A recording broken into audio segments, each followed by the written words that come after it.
Party मनावे के बनाया साल में, जल्दी व्यवस्था करो फिलहाल में। पार्टी मनावे के बनाया साल में, जल्दी व्यवस्था करो फिलहाल में।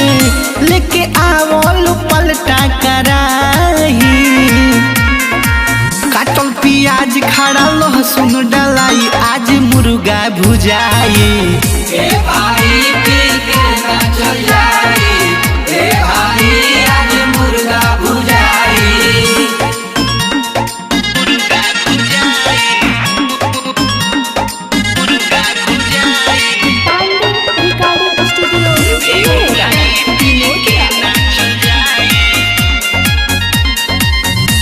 लाल जी बोलमुआ लई है गरम मसाला, मुकेश मुरारी पी के करी है खूब हाला।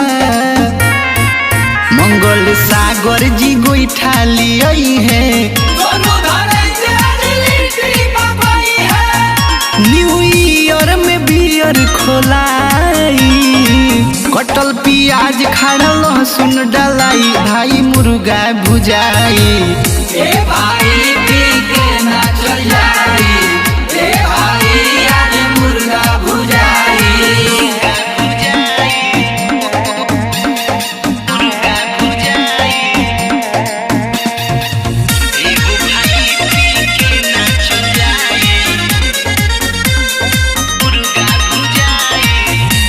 अनूप देखी हो कुछ के होखे ना कमी, लिहल जाई मजा आज पार्टी खूबे जमी।